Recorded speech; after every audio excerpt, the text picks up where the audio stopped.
The mighty Talon Empire's flagship hovered at the edge of an unremarkable solar system. Admiral Kyo stared at the holographic display with narrowed eyes. The massive vessel, nearly the size of Earth's moon, cast a shadow across the void, as smaller. Scout ships darted around it like fireflies. Kyo's weathered face reflected the blue glow of the scanner, his decorated uniform bearing the marks of 100 successful conquests. Another primitive species, he muttered, watching the blue planet's slow rotation. Not even worth our time. He waved his hand dismissively, causing the hologram to zoom out. The planet looked peaceful, vulnerable, just like all the others.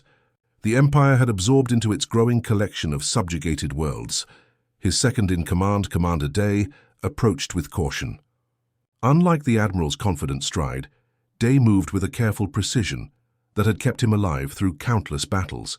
His intelligence had earned him respect, even among the Empire's harshest critics. Sir, there's something unusual about their transmissions. Intelligence suggests we proceed with caution. Dee handed over a data tablet, his face showing rare concern. Our analysts found patterns that don't match any known communication system. They seem purposely scrambled. Kyo snorted. Paranoia. These humans have barely reached their own moon. But something in Day's expression made him look more carefully at the report. The data showed strange energy bursts, carefully timed and directed away from their own system, almost as if they were trying to hide something. Fine, we'll follow protocol. Send the scout team first, Kyo ordered, settling back into his command chair. But I expect this planet under our control within the standard cycle. On Earth, Dr. Haji stared at her computer screen, not believing what she was seeing. The quiet lab where she'd spent the past 5 years working on theoretical propulsion systems was suddenly alive with urgent alerts. Her hands trembled slightly as she checked the deep space monitors again. The readings were clear. Something massive had entered the solar system, and it wasn't natural. Her quiet research at the Korean Advanced Space Agency had just become the planet's most critical project. The phone rang, making her jump. Doctor, this is Director Kim. A car is outside your building now. Gather only essential personal items and your research notes. Say nothing to anyone. 30 minutes later, the elevator descended deeper than she knew the facility went. Level after level passed on the indicator until they stopped at a floor, marked simply X. Armed guards nodded respectfully as she was led down a long corridor lined with the most advanced technology she had ever seen. Director Kim waited at the end, his usually friendly face now tense with worry. He looked like he hadn't slept in days, his suit wrinkled and tie loosened. "Thank you for coming quickly," he said, leading her through a final set of security doors. They opened into an enormous underground chamber where representatives from every nation waited around a circular table. She recognized the American Secretary of Defense, the Russian Prime Minister, China's top military commander, and dozens of other world leaders. In the center of the room stood something impossible, a sleek craft unlike anything built on Earth. Its surface seemed to shift between solid and transparent, defying the normal rules of light and matter. "Dr. Ha," Director Kim said gravely, gesturing toward the strange vessel, "what we're about to show you has been kept secret for 15 years. We need your expertise on the propulsion system." She stepped forward cautiously. "What am I looking at?" she whispered. An older man she didn't recognize stood up.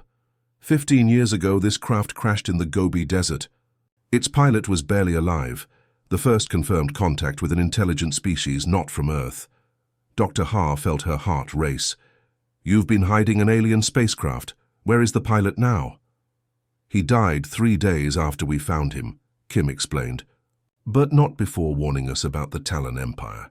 He was a refugee, fleeing from their expansion. With his last breath, he gave us the basics of this technology." Another scientist stepped forward with a tablet. "Dr. Ha, we've been trying to decode the propulsion system, but it operates on principles beyond our understanding. It seems to shift partially out of our dimension, becoming undetectable to normal sensors.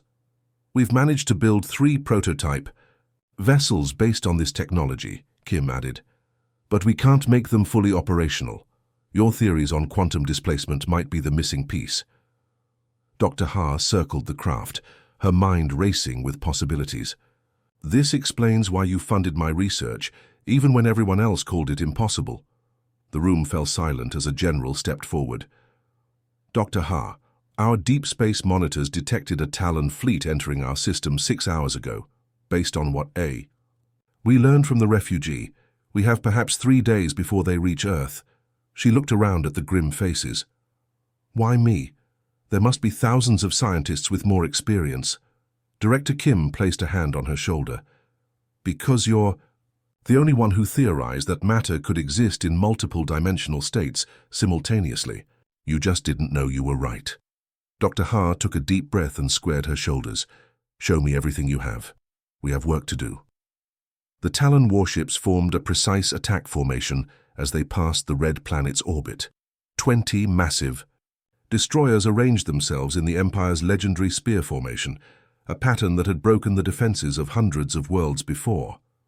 Smaller fighter craft buzzed between the larger vessels, running final checks on weapons systems designed to reduce cities to ash. Admiral Kyo observed with boredom from the bridge of his command ship. His fingers tapped impatiently on the arm of his chair as he watched the blue planet grow larger on the main view screen. This would be the Empire's 247th conquest, just another dot on the star maps that would bear his name. How long until we're in range? He asked, stifling a yawn. 3 hours, sir, a junior officer replied. Kyo nodded. Begin standard communications disruption, he ordered. Let's blind them before they even know we're here. Commander Day moved to a control station, his movements precise and efficient. Initiating planetary communications blackout, he confirmed, pressing a sequence of commands into the console. A wave of energy burst from the lead ships, designed to overwhelm the primitive satellites and communications networks of Earth. But Day's confirmation was interrupted by urgent alerts blaring across the command deck. Red warning lights flashed. Hare's officers rushed between stations, their faces showing confusion and alarm. Sir, we've lost contact with destroyers 3, 7, and 12, Day shouted, frantically checking the readings. Impossible, Kyo snapped, rising from his chair. He stormed to the tactical display, shoving a junior officer aside. The ships had indeed vanished from their scanners. Where 3 powerful destroyers had been moments before, now only empty space remained. No debris, no energy signatures, no distress calls. Simply gone, sensor malfunction, Kyo declared, though doubt crept into his voice. Run a full diagnostic immediately. Already did, sir, the chief sensor officer replied, her voice shaking. All systems functioning normally. Those ships just disappeared. Another alarm sounded, this one higher pitched and more urgent. Now we've lost destroyers 5 and 9. Dai-e reported, sweat visible on his forehead. Kyo slammed his fist on the console. That's impossible. Nothing can take out 5 Imperial destroyers without leaving a trace. Panic began to spread across the command deck as more alerts sounded. The perfect formation was breaking apart as ship captains tried to evade an enemy. They couldn't see. Something's moving through our formation, a sensor operator cried, pointing at a strange distortion on his screen. It's like a hole in space, but I can't lock onto it. Admiral Kyo stared in disbelief as the distortion passed directly through another destroyer. The massive ship flickered for a moment, then simply winked out of existence. All ships. Evasive action, Kyo shouted. Weapons free, fire at anything unusual. But how do you fire at nothing? The Talon ships began shooting blindly into space, their energy beams passing harmlessly through the void as more ships vanished one by one. The first time in his long military career, Admiral Kyo felt true fear. Back on Earth, in an isolated hangar built into the side of a mountain, Dr. Ha watched nervously as Pilot Tay performed his final suit checks. The hangar was massive, carved from solid rock, and filled with advanced equipment that hadn't existed 2 weeks ago. A team of engineers and scientists hovered around what appeared to be an ordinary shuttle, making last-minute adjustments. Are you sure the calculations are correct? Dr. Ha asked the chief engineer, unable to keep worry from her voice. As sure as we can be, he replied, not meeting her eyes. The simulations say it should work. Tay climbed into the cockpit, his movements slow and deliberate. Unlike the other test pilots, he didn't crack jokes or try to lighten the mood. He understood exactly what was at stake. The specially designed flight suit covered him completely, with odd metallic nodes at key points on his body. Remember, Dr. Ha said through the communication system, the phase shift will be disorienting. Your brain will try to process sensory input from multiple dimensions simultaneously. Focus on your training. Don't try to understand everything you're seeing. Tay nodded, his face serious behind the helmet visor. I understand. How long can I stay shifted? 6 hours maximum, she answered. After that, the neurological stress becomes too dangerous. Director Kim stepped forward, addressing the small crowd of officials and scientists. What we're about to attempt has never been done before. If it works, we'll have a chance against the Talon fleet. If it fails... He didn't finish the sentence. The hangar fell silent as the shuttle's engines engaged with a low hum. Strange blue light rippled across its surface. Dr. Ha held her breath, her fingers digging into her palms. The light grew brighter, enveloping the shuttle completely. Then, like a soap bubble popping, the vessel shimmered and disappeared completely. Where a 30-ton spacecraft had sat moments before, now there was nothing. Gasps echoed around the hangar. One of the generals dropped his coffee mug, the crash, startlingly loud in the sudden silence. Did it work? Someone whispered. Or did we just vaporize our best pilot? Dr. Ha rushed to a monitoring station where complex readings flickered across the screen. It worked. The shuttle has successfully phase-shifted. It's still there, just operating partially outside our dimension. The radio crackled to life. Base, this is Ghost 1. Tay's voice came through, sounding strange and distant. Phase shift complete and stable. I can see everything. It's beautiful and terrible at the same time. Dr. Ha smiled for the first time in days. Ghost protocol active, she confirmed into her headset. You're clear to proceed with the mission. Show those Talon ships what happens when they threaten Earth. 6 other pilots rushed to their craft. The first test had worked. Now it was time to take the fight to the enemy. Retreat. Full retreat. Admiral Kyo's voice cracked with unfamiliar fear as another cruiser disappeared before his eyes. The mighty commander gripped the edges of his control panel, knuckles white against the polished metal. Warning lights bathed the command deck in pulsing red as officers scrambled between stations. This can't be happening, Kyo whispered, watching. The tactical display as yet another destroyer symbol blinked out. 8 ships gone in less than 20 minutes. Over 10,000 crew members vanished without a trace. Sir, the fleet is in disarray, Commander Day reported, struggling to maintain his composure. Ship captains are requesting orders.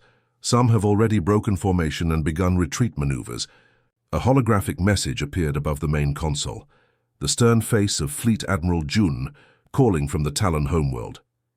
Admiral Kyo, explain this chaos. Our monitoring stations show your formation collapsing. Kyo swallowed hard. Sir, we're under attack by something we cannot detect. Our ships are disappearing without warning or debris. Impossible, Jun snapped. Nothing can defeat Imperial destroyers without leaving traces. What weapons are they using? That's just it, sir, Kyo replied, flinching as alarms announced the loss of another vessel. We can't detect weapons fire, no energy signatures, no projectiles. The ship simply ceased to exist. The bridge rocked violently as something invisible passed nearby. Crew members were thrown from their stations as gravity briefly fluctuated.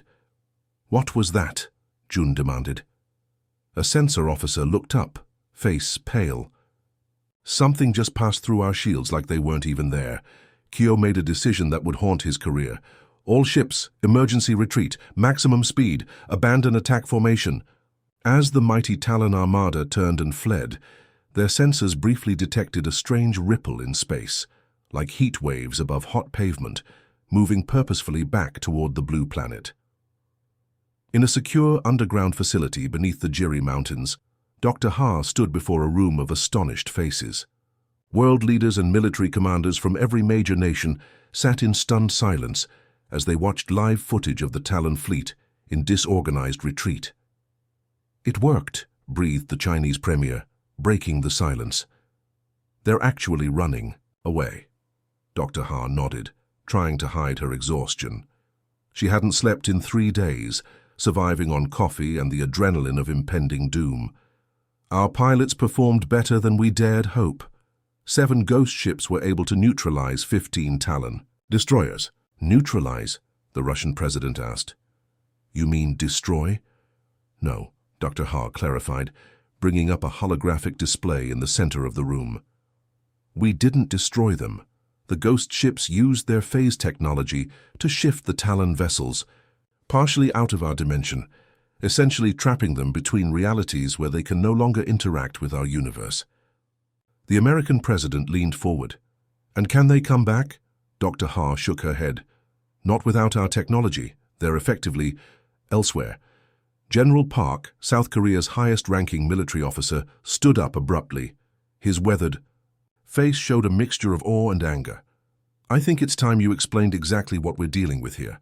How did we suddenly develop technology that can defeat the most powerful empire in known space? Dr. Ha took a deep breath and explained to the assembled world leaders. The ghost ships operate partially out of phase with normal space-time. We reverse-engineered the technology from a crashed ship belonging to the Jin race, refugees fleeing from the Talon Empire. She brought up images of a strange craft with an organic-looking hull. This vessel crashed in the Gobi Desert 15 years ago. Its pilot survived long enough to warn us about the Talon threat and provide basic information about their technology. The Jin were a peaceful species, Director Kim added. Their civilization was destroyed when they refused to submit to Talon rule. This pilot was part of their last resistance cell. General Park frowned, his thick eyebrows drawing together. Why weren't we told about this program? The military should have been informed immediately.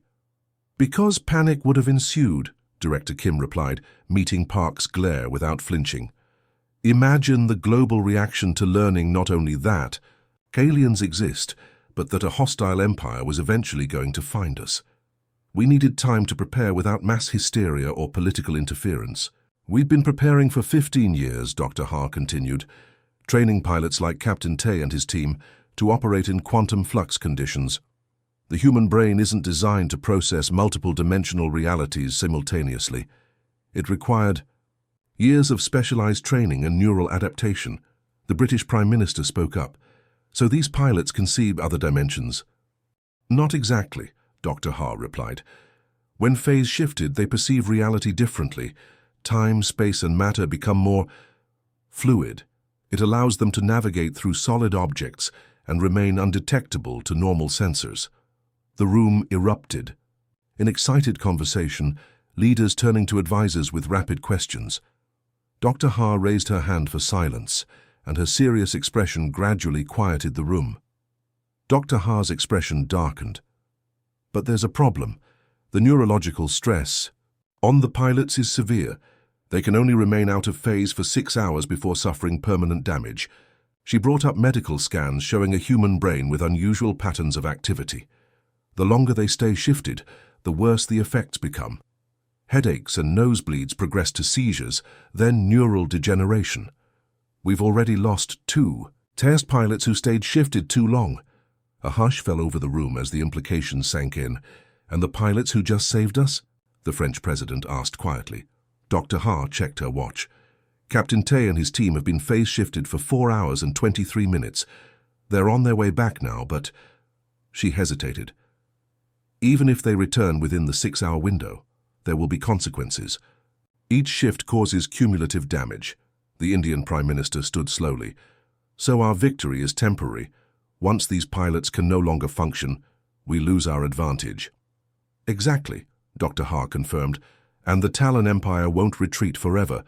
They'll analyze what happened and return with countermeasures. Director Kim moved to a communications panel. Our pilots are approaching the hangar now. You should prepare yourselves. They won't look well. The room's main screen switched to a view of the mountain hangar. 7 shimmer effects appeared in the empty space, gradually solidifying into the ghost ships. Medical teams stood ready as the cockpits opened. Captain Tay emerged first, his flight suit stained with blood from his nose and ears. He stumbled down the ramp, barely caught by waiting medics. The other pilots appeared in similar or worse condition. One had to be carried out unconscious. They bought us time, Dr. Ha said quietly. Now we need to find a permanent solution before the Talon Empire returns. Emperor Sun paced his throne room on the Talon homeworld, his long ceremonial robes sweeping across the polished obsidian floor. Massive viewports revealed the glory of the capital city, stretching to the horizon, towering spires of metal and crystal built from the spoils of 1,000 conquered worlds. Statues of previous emperors lined the walls, their stern faces watching his unusual display of agitation. 3 days, he growled, pausing to glare at the assembled advisors. 3 days since we lost contact with Admiral Kyo's fleet, and now this. He gestured sharply at the holographic display, showing the battered remains of the once mighty attack force limping into the home system. Over half the ships were missing, and the survivors showed signs of hasty, panicked retreat. Something unheard of in the Empire's history. In 3 centuries of expansion, no enemy has forced a retreat, Emperor Sun continued, his voice dangerously quiet. Explain this humiliation. The military officers exchanged nervous glances, none eager to speak first. Finally, Fleet Admiral Jun stepped forward and knelt. Your Imperial Majesty, Admiral Kyo reports encountering a weapon of unprecedented capability. The human ships were somehow able to exist outside normal detection parameters.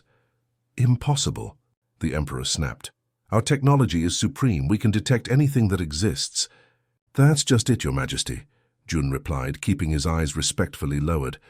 According to the reports, these ships seem to exist, partially in another dimension. Our weapons couldn't touch them, but they could interact with us at... Will Emperor Sun's eyes narrowed. The Jinn, he whispered. They were developing something similar before we crushed them. Indeed, Your Majesty, Jun confirmed. We believed all their research was destroyed in the final assault on their homeworld. Apparently, some knowledge escaped, the Emperor resumed, his pacing faster now. How can we fight what we cannot see, he demanded. What defense exists against an enemy that can pass through our shields and armor like they don't exist? Grand Strategist Li, a thin man with calculating eyes, bowed low. Unlike the military officers in their ornate uniforms, he wore simple grey robes that belied his importance. His strategic genius had helped expand the Empire's borders for over 50 years. If I may, Your Majesty, he said softly, this development, while concerning, may not be as dire as it appears. Explain, the Emperor commanded, stopping to face him. Reports indicate humans have been making diplomatic contact with our subjugated worlds, Your Majesty, Li revealed, producing a data tablet. Our intelligence network has intercepted communications between Earth and at least 12 planets under our control. They appear to be building alliances. Rebellion, the Emperor hissed. Potentially, Li agreed. But this also reveals a critical weakness. If the humans possessed this ghost technology in abundance, they would not need allies. They would simply attack us directly. They have limited resources, Admiral Jun realized, straightening. Perhaps only a few of these ghost ships, Li nodded, and limited capability. Our analysis suggests these ships were only able to operate in their phase-shifted state for a few hours before returning to normal space. The Emperor's expression darkened. Find the limits of this technology. I want countermeasures developed, immediately, and send infiltrators to these worlds the humans have contacted. I want to know exactly what they're planning. As the advisors bowed and hurried to carry out his orders, Emperor Sun turned back to the viewport, staring at the stars that had always been his birthright to conquer. This is not over, he whispered. Not by any measure.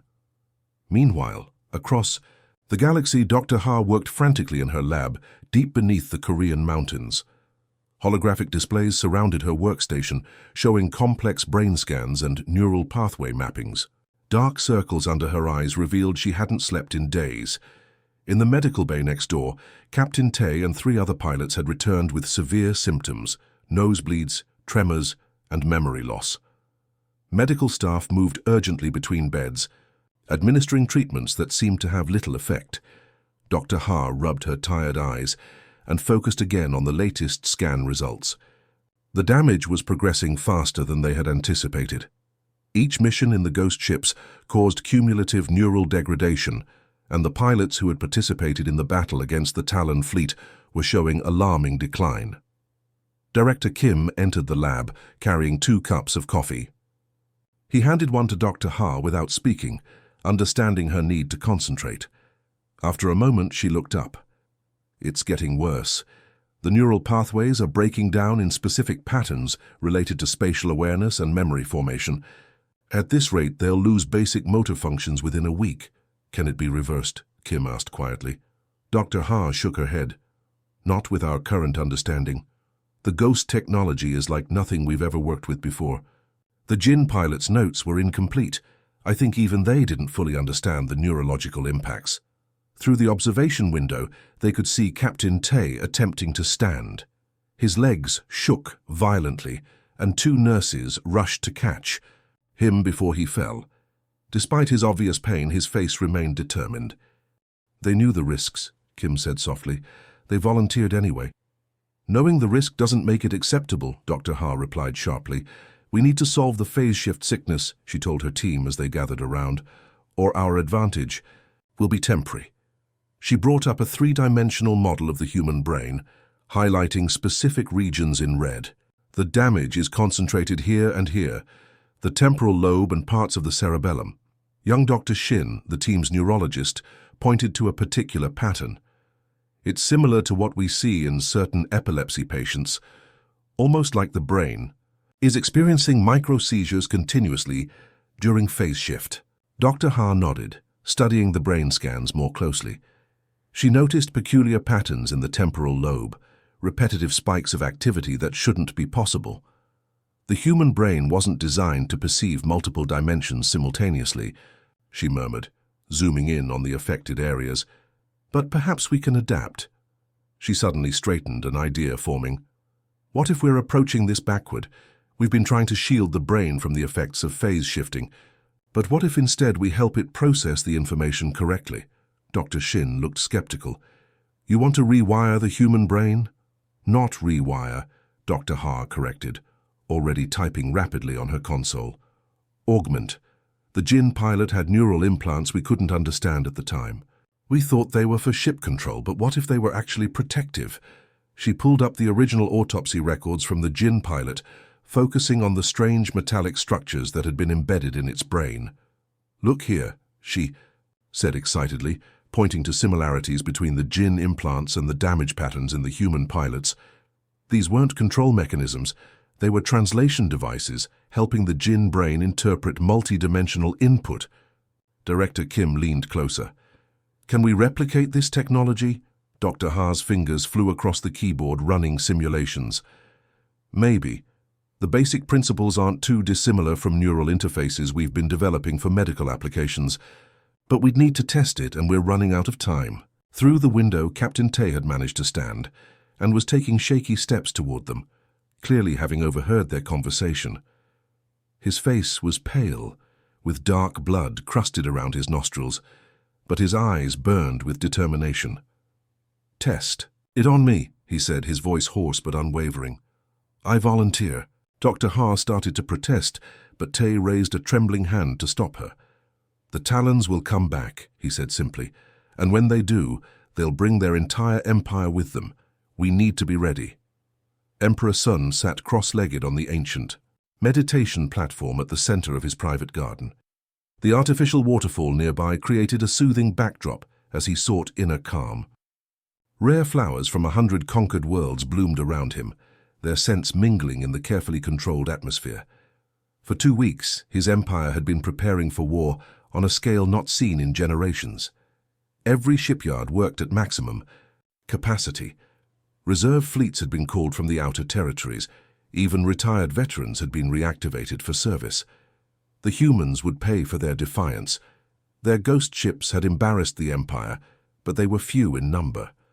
Once the full might of the Talon Armada descended on their world, no technology could save them. Emperor Sun breathed deeply, centering himself. Tomorrow, he would address the Imperial Senate and formally declare total war against Earth. The military. Commanders had assured him they had developed countermeasures against the ghost technology. Even if they hadn't, sheer numbers would overwhelm the humans' limited forces. His meditation was interrupted by alarms blaring throughout the Imperial Palace. The peaceful garden was suddenly bathed in pulsing red light as hidden security systems Activated.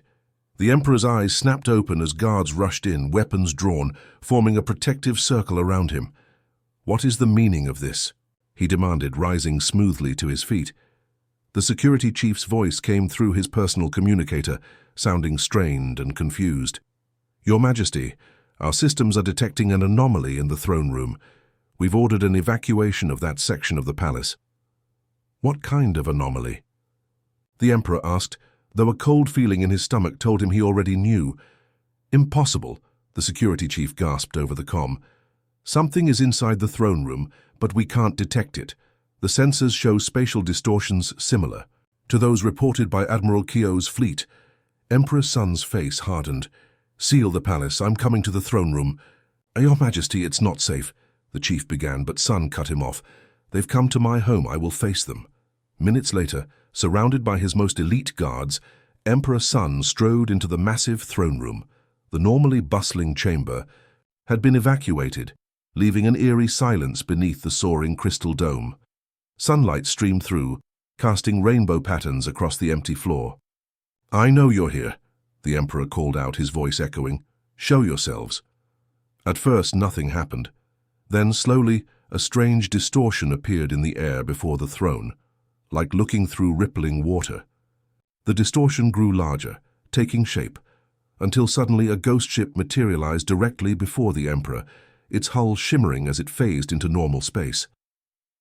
The guards raised their weapons, but Emperor Sun lifted a hand to stop them. The ship was smaller than he had expected, barely 20 meters long, with an elegant curved hull that seemed to absorb light rather than reflect it.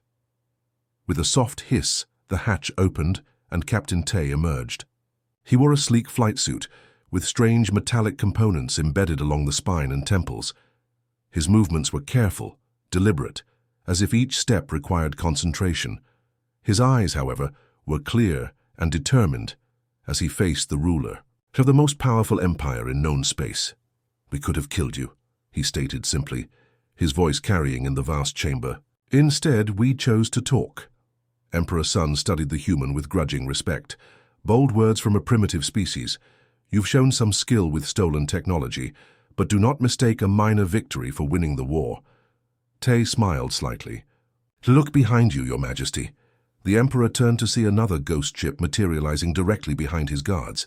Then another appeared to his left and another to his right. Within moments, 7 ships surrounded them, having bypassed every security measure in the most heavily guarded facility in the galaxy. "Your defensive systems can't detect us," Tay continued. "Your weapons can't target us. We could have placed these ships in your military command centers, your shipyards, even your private quarters while you slept.